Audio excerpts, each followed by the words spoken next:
అందరికీ నమస్కారం. నేను డాక్టర్ ప్రియదర్శిని. ఈరోజు మనము ధనయోగం గురించి తెలుసుకుందాం. అందరికీ ధనం అంటే ఎంత అవసరమో అందరికీ తెలుసు.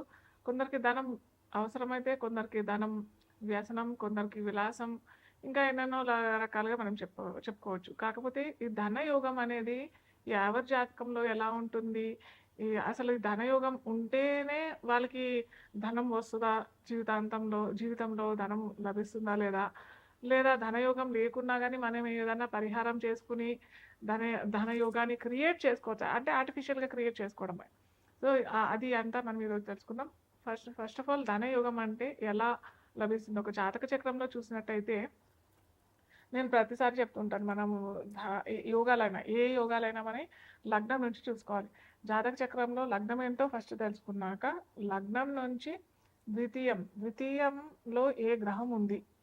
అది పాపగ్రహమా? లేకపోతే న్యాచురల్ బెనిఫిక్ అంటాము. న్యాచురల్ బెనిఫిక్ అనేసేసి 2 అంటే పాప గ్రహము ఉంటది. మంచి ఫలితాలిచ్చే మంచి గ్రహం కూడా ఉంటది. ఎప్పుడైతే ఈ గ్రహం పాపగ్రహం లేకుండా మంచి గ్రహం అంటే పర్సనల్‌గా మన జాతక చక్రంలో ద్వితీయంలో పాపగ్రహం లేకుండా మంచి గ్రహం అంటే మంచి ఫలితాలు ఇచ్చే జనరల్‌గా మంచి ఫలితాలన్నీ ఇచ్చేస్తాయన్నమాట. అది దాంట్లో ఏంటంటే గురువు గ్రహం, శుక్రగ్రహం అంటే బృహస్పతి, శుక్రుడు. ఈ 2 గ్రహాలు మనకి ధనాన్ని ఇచ్చే గ్రహాలన్నమాట.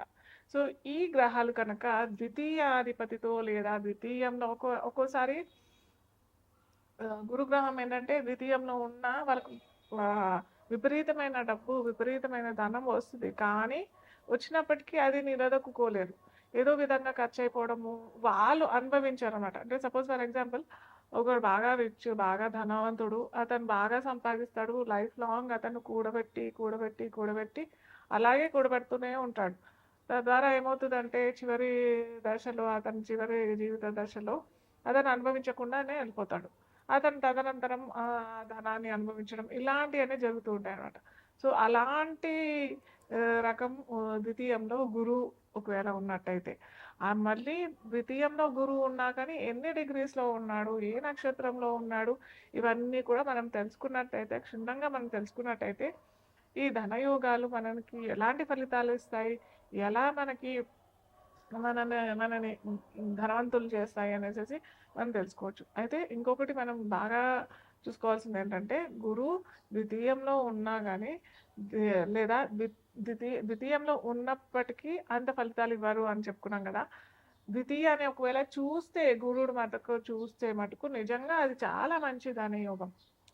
వాళ్ళకి ఎటువంటి ధనానికి ఇబ్బంది లేకుండా జీవితకాలం మొత్తం ధనానికి లోటు లేకుండా ఉంటుంది. అలాగే శుక్రుడు కూడా ద్వితీయంలో ఉన్నా కానీ మనమేమో గురువు గ్రహానికి ఏమనుకున్నాము, గురువు కనుక ద్వితీయంలో ఉంటే కొద్దిగా అతను అనుభవించాడు అని చెప్పాం కదా. కానీ శుక్రుడు అలా కాదు, ద్వితీయంలో ఉన్న అతను ధనాన్ని ఇస్తాడు. కాకపోతే ఇక్కడ రూల్ ఏంటంటే ద్వితీయంలో శుక్రుడు ఉన్నా ఇస్తాడు, ద్వితీయాన్ని చూసినా కానీ శుక్రుడు ఇస్తాడు. అలాగే మనం ఇక్కడ చూసుకోవాల్సింది ఏంటంటే ఆ లగ్నానికి, ప్రతి లగ్నానికి ఫర్ ఎగ్జాంపుల్ మేష లగ్నమే అనుకోండి. మేష లగ్నానికి గురువు యోగాధిపతి, యోగకారకుడు. గురువు కనుక ఉన్నట్టయితే లేదా గురువు కనుక చూసినట్టే ఆ ద్వితీయ భావాన్ని చూసినట్టయితే ఖచ్చితంగా అతనికి ఆ జాతకులకి ధనాన్ని ఇస్తాడు. కాకపోతే శుక్రుడు కనుక అక్కడ ఉన్నాడు అని అంటే శుక్రుడు మారకాధిపతి అవుతాడు, ఆ లగ్నానికి ద్వితీయ సప్తమాధిపతి అవుతాడు. కాబట్టి శుక్రుడు అంత ఫలితాలు ఇవ్వడు. ఇక్కడ కొద్దిగా క్లారిటీ తెచ్చుకోవాలి. ఎవరైనా కానీ ఏ లగ్నాది వారికి యోగకారకుడు, గురువు యోగకారకుడు అయితే గురువు ఇవ్వాలి. శుక్రుడు యోగకారకుడు అయితే నేను ఒక్కొక్క రాశికి చెప్తూ ఉంటాను. ఏ రాశులకి లగ్నాలకి ఏ గ్రహాలు ధనాన్ని క్రియేట్ చేస్తాయనేసి ఒక్కొక్క లగ్నాలకి చెప్పుకుంటూ పోతాం మనము.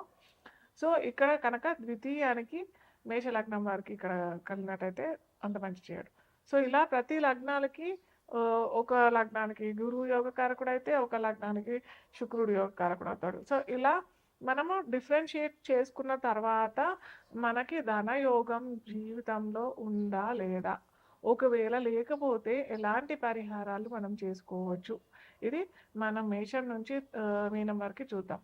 అయితే ఇంకొకటి ఏంటంటే ద్వితీయానికే కాకుండా లాభంలో కూడా ఈ మనం చెప్పుకున్న గురు గ్రహమైన శుక్ర గ్రహమైన కనెక్షన్ వచ్చినట్టయితే కూడా అది ధనయోగమే అవుతుంది. అర్థమైందా? అలాగే శుక్రుడు గురువు ఒకవేళ ఈ 2 గ్రహాలు కూడా 11వ భావంలో అంటే 11వ భావంకి కనెక్ట్ అవుతే మటుకు ఖచ్చితంగా ధనాన్ని ఇస్తాడు. ఇదే కాకుండా ద్వితీయానికి లాభానికి అంటే ప్రతి ఒక్క లగ్నాలకి ద్వితీయాధిపతి సపరేట్గా ఉంటాడు, లాభాధిపతి సపరేట్గా ఉంటాడు కదా. ఎప్పుడైతే ఈ ద్వితీయాధిపతి లాభాధిపతి రెండూ కలిసి ద్వితీయంలో అయినా లాభంలో అయినా ఉన్నట్టయితే అది ధనయోగం కిందనే పరిగణించబడుతుంది.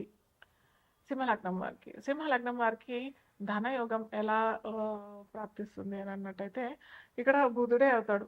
ద్వితీయాధిపతి బుధుడే, లాభాధిపతి కూడా బుధుడే అవుతాడు. సో ఈ బుధుడు కనుక వీరికి సింహలగ్నం వారికి అంటే లాభంలో అంటే మనకి మిథునంలో అయినా లేదా ద్వితీయంలో అయినా కనెక్షన్ వచ్చినట్టయితే ఖచ్చితంగా వీరికి ధనయోగం కలుగుతుంది. వీరికి ఎలా అంటే వీరు శ్రమిస్తారు, బాగా శ్రమిస్తారు.